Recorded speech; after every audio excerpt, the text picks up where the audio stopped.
once again to our YouTube channel. And then this concept that has been centralized is what we're going through today. Amour de Soi, Propre, Pitié, and looking at Ghana's directive principle, or Ghana's directive state principle of the 1992 Constitution. We begin with Rousseau's idea of Amour de Soi, which means natural self-love.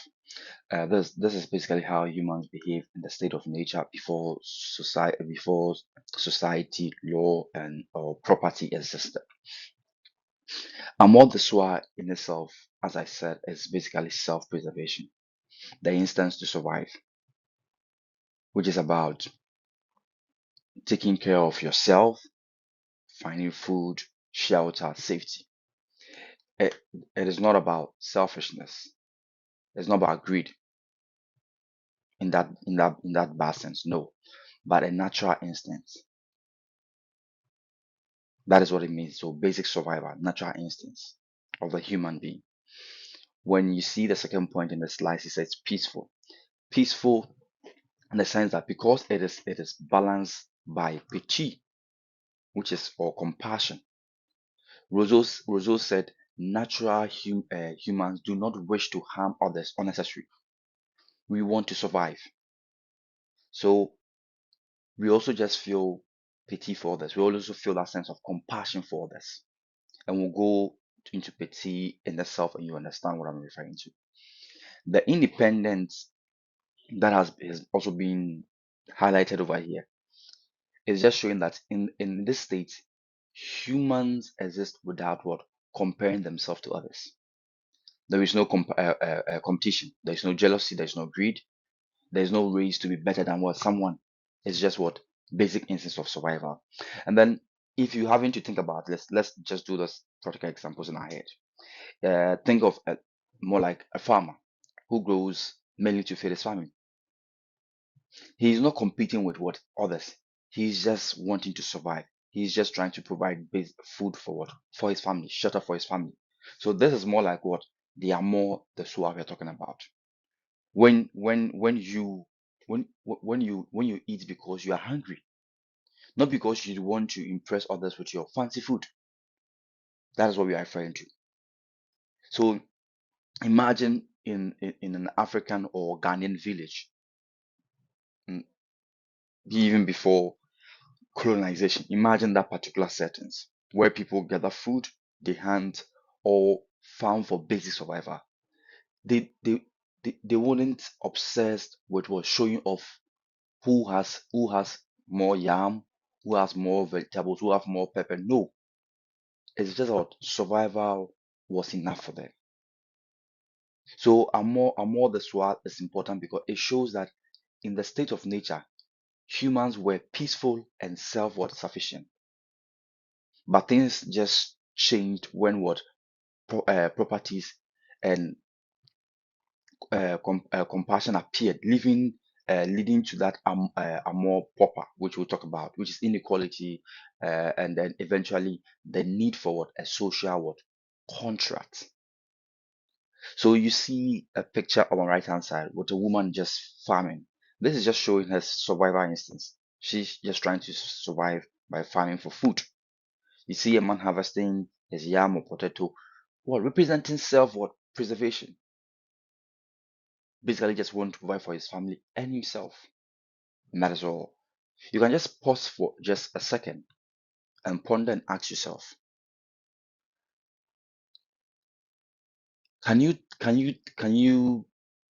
take time and then just think of that in your life when you've acted out of basic survival and not just competition, not about competition, but your action was just about just survival. You can ponder over that.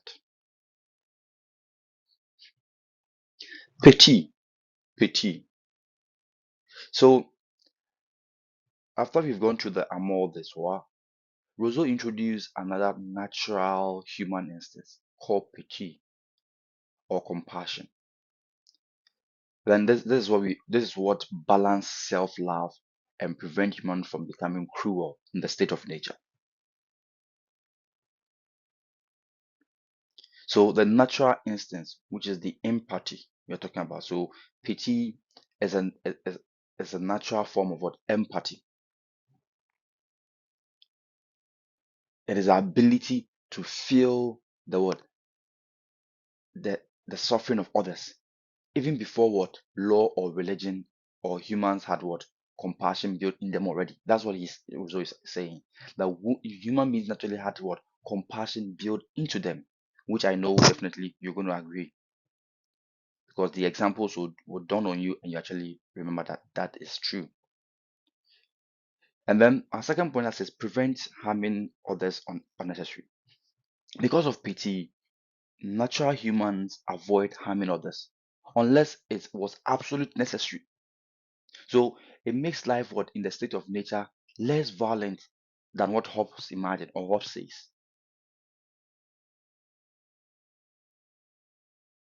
Rousseau Rousseau saw pity as the what as the root of what of morality.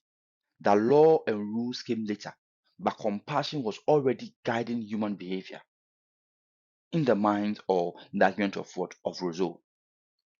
So in African, for example, in an African community, we see compassion through what we call sometimes in the Ghanaian setting in the Akan language called enoboa, cooperative farming, where neighbors will help each other farm on their or farm or go on their crops or harvest their crops, and then they'll also go and help the other person. That's how it is done. But this reflect the instance of to support one another. Because I believe that when you're harvesting your crop, we all come to help you harvest your crop. I help you weed your land and all those things. When it's time, you also have that natural instinct, that pity. Oh, let me go and help my neighbor. That is it. Because looking at this, when you're working on the street and someone falls on or falls down like on the street, right? You feel that agency to help the person. That is not about law or religion. That is what pity, compassion. You are living in the compound house. You come and then you see someone's daughter lying there shivering.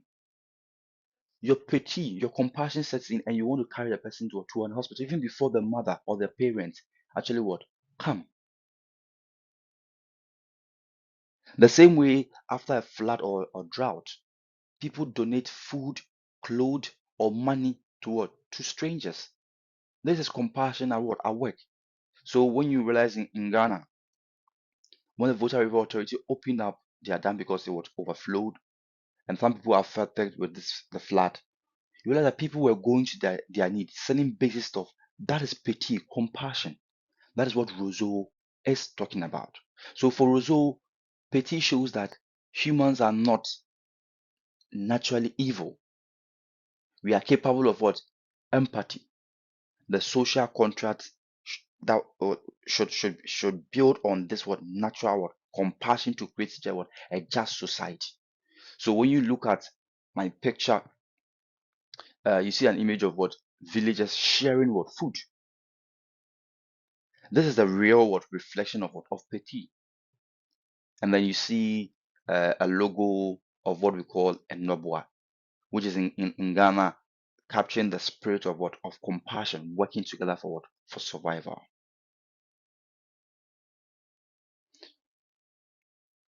To our next slice, what we're looking at among proper.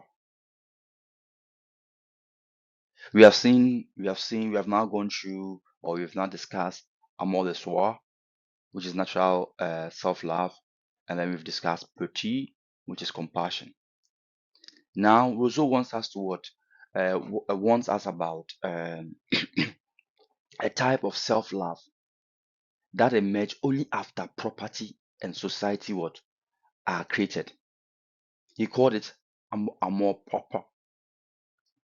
So, unlike amour de soi, which is natural, amour propre is artificial.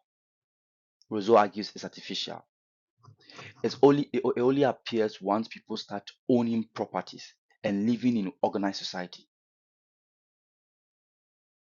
It is about comparison, not what survival. That's what Rousseau is saying. With Amour Propre, people want to be admired, respected, or seen or better than what or seen to be better than others. So it is not just about living, it's about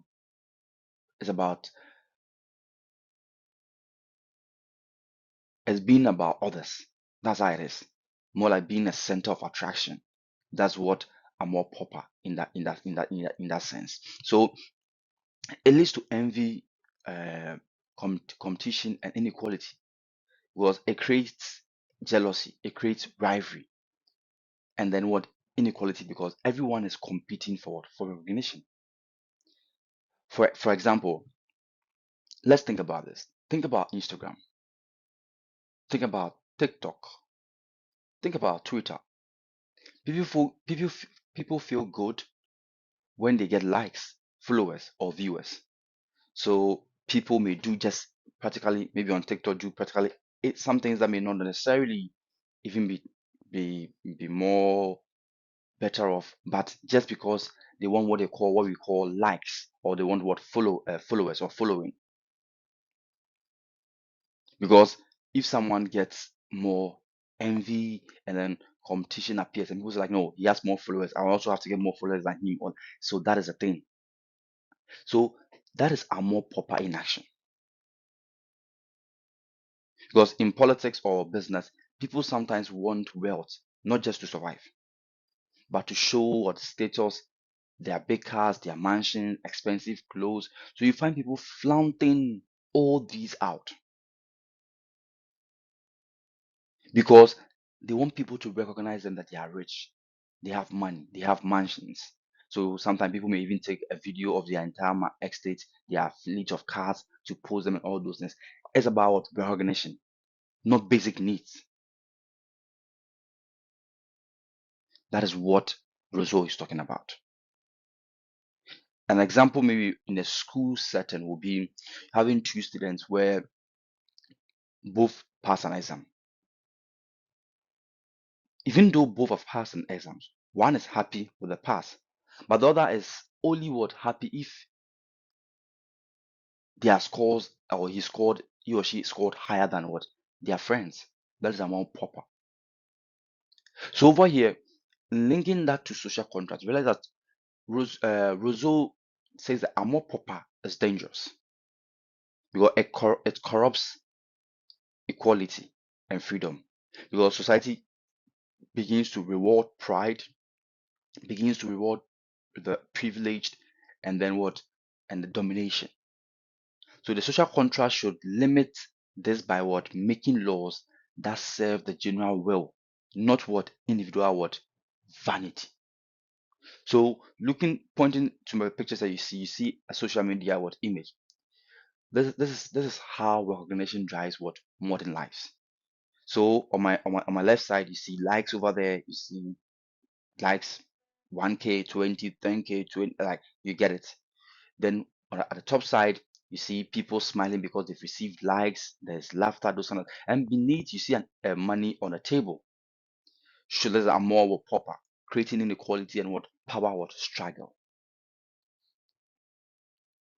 Now transition from Rousseau to modern constitution, right?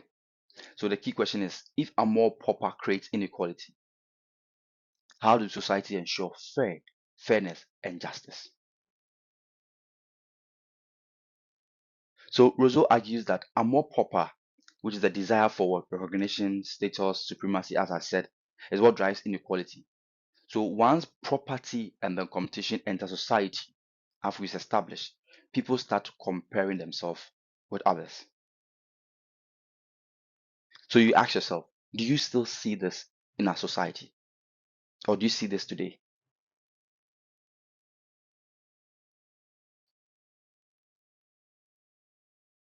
So moving to our key question, also tr- transitioning to our key question. So you're going to realize that. So the question is, so if this is the root of inequality that Rousseau talks about, then how do we fix it? How does society keep things fair and just? This is where this question that I'm throwing around, we are pondering over, opens the door to the social contract and modern constitution.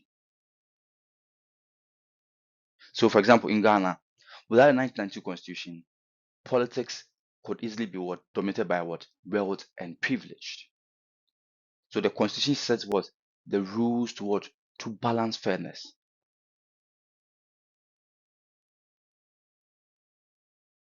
So with the US, like the framing of the constitution is this: we the people, we the people, that's in the general will, we the people in the constitution was designed, as in that term, we the people, it was designed to protect to protect what equality and rights, even if society would naturally what creates inequality.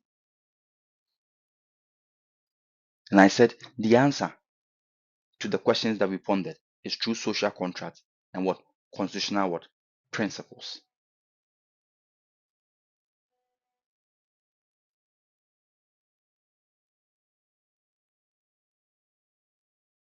So the slide, the image on my right hand side is seeking to give us something, right?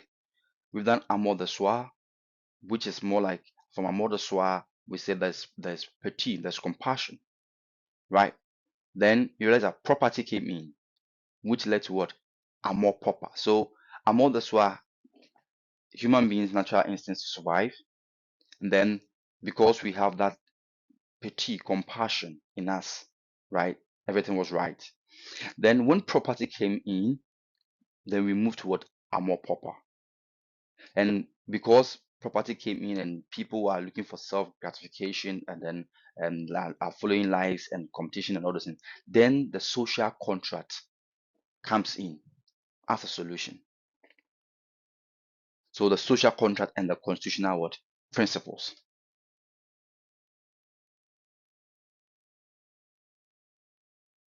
Because the social contract is that society's new or society needs that new agreement to restore fairness and what and order after seeing that are more proper. So in connection to the modern constitution, where we would want to use Ghana, realize that Ghana's 1992 constitution is a modern social contract.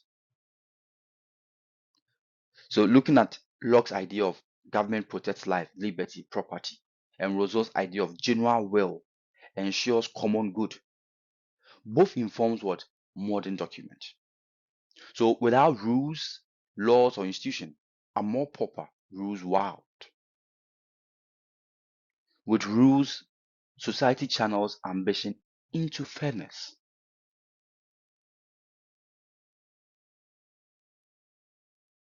We'll go into the directive state principle. An example of it will be like the directive principle, which ensures fairness, equal pay for what, equal workers, social justice, and development. You're having to understand this, having traffic rules. Without them, imagine chaos. With them, order. This is what the simplest way to what make you understand that indeed modern social contract in what is in practice. So either you are rich, you're poor, we all observe traffic light, we all observe traffic rules and the traffic regulations.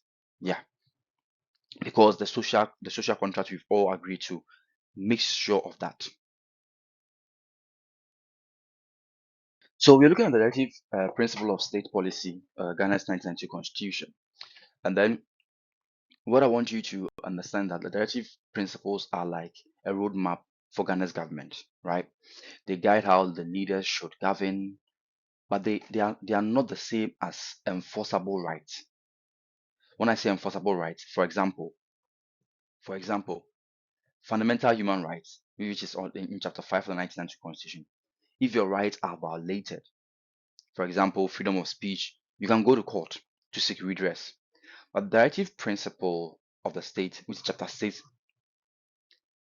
they are broad goals. It is meant to create fairness of the economy, reducing inequality, and promoting democracy. So you cannot sue the government if they fail to implement them, but they serve as what a a constant reminder of national values because they embody the collective aspiration of Ghanaians. This means they capture what society as a whole want, which is fairness, justice, development, and human dignity. So you realize that this is linked to Rousseau's general will of what he's talking about. So just as Rousseau said that law should reflect the common good, the directive principle echoes what the collective will of what of Ghanaians.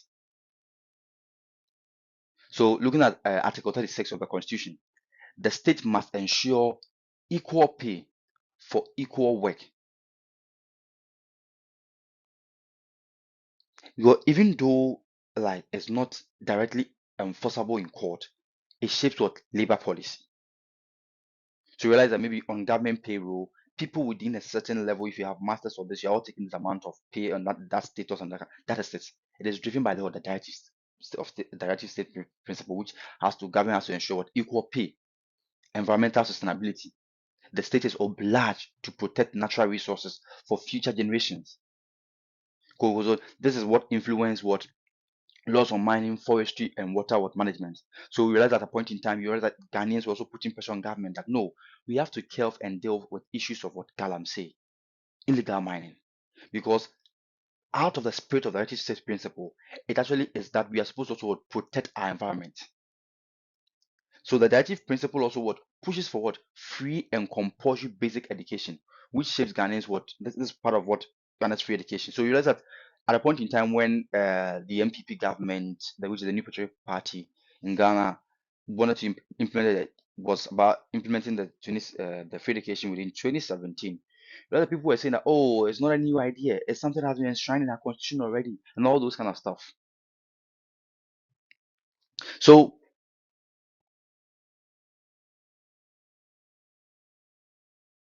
some examples of the directive principle in our earlier slides. I'm about to show you some of the examples so that you become more inclined to what we are talking about. So, as I said earlier, the directive principles are not abstract ideas. They contain specific goals that guys how Ghana should be what should be governed. So let's continue to look at this example, promoting a just and a human society, which is at 34. That this principle ensures that government must respect human dignity. So, for example, the police on healthcare access and the social protection programs, like you having like LEAP cash transfer in Ghana, where government has created a program LEAP, which is meant to make sure that people are, are able to what even have this small cash, even when they are from a poor family, and be able to do something for themselves. So they are meant to what reflect this principle which in Rousseau's view is what justice and fairness,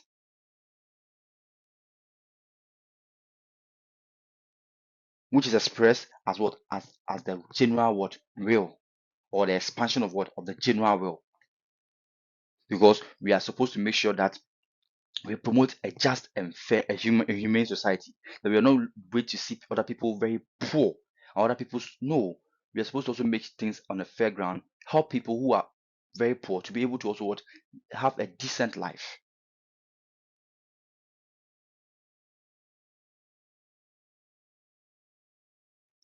Then as speaking about the equal pay and then equal rights, which is just, I said, one example where everybody, regardless of their gender or their background, should receive the same pay for the same work. So if somebody is an engineer, we don't say that because she's a female, she may receive maybe $5,000, or that person as a female, so that person may and a male may receive, let's say, $10,000. No,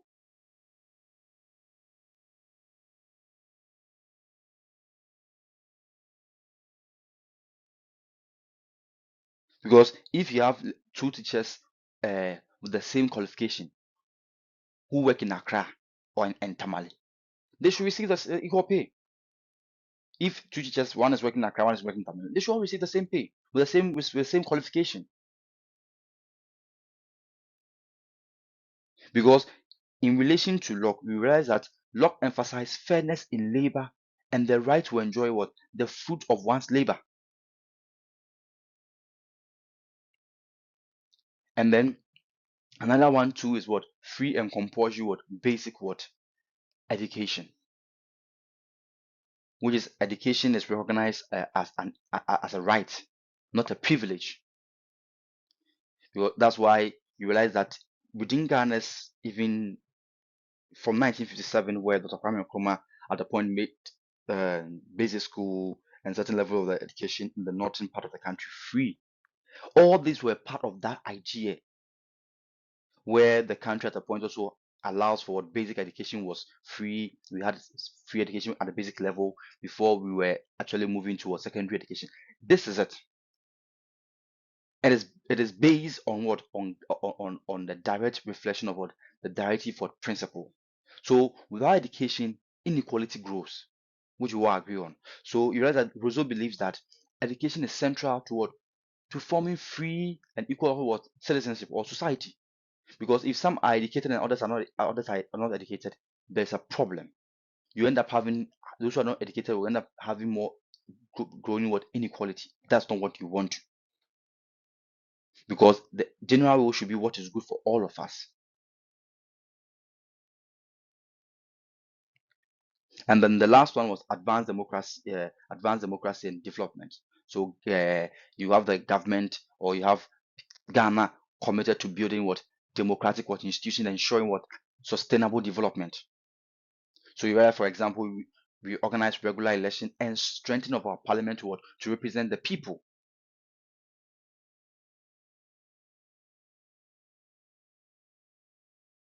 So you realize that in a connection to our social contract, you realize that citizens contest what? To govern, as long as what? It promotes development and what? And democracy.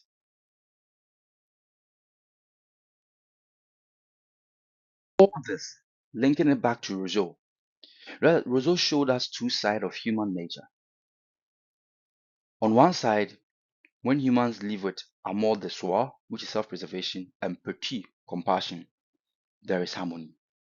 On the other side, once property comes in, amour propre, which is social vanity, develops. And this is the beginning, or more like the beginning of what? Inequality.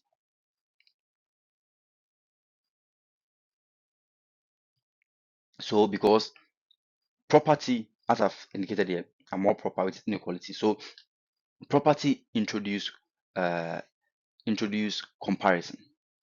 Who has more? Who has less? As I've given examples earlier, where maybe in a village, before the land was divided, everyone shared hunting and gathering.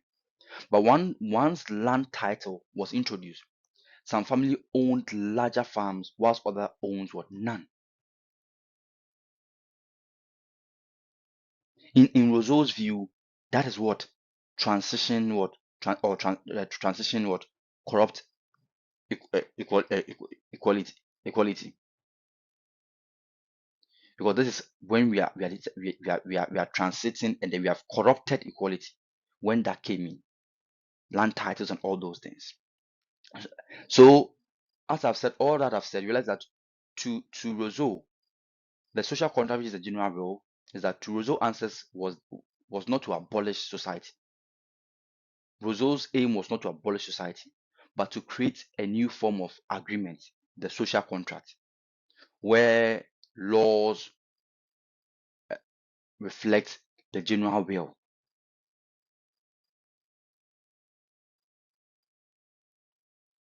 So, just to end, I end with some of his quote that he says, "Man was born free and everywhere in chains."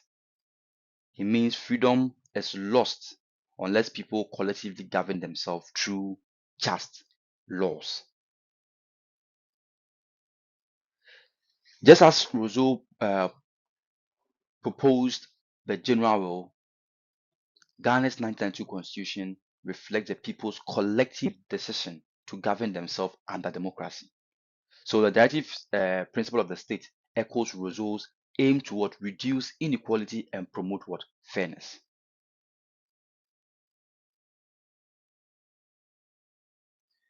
You can on the YouTube channel you can go to our playlist. Under the playlist, you're going to find Tradition of Social Contracts. You'll find videos from Thomas Hobbes, John Locke, J.J. Rousseau. You find some concepts like theological thinking being discussed, constitutionalism also being discussed, and other concepts under that particular playlist. You can look for all these videos and also watch them since they are linked to the social contract. Kindly subscribe and like our videos and then like our channel. Thank you very much for taking time to watch this particular session. Thank you.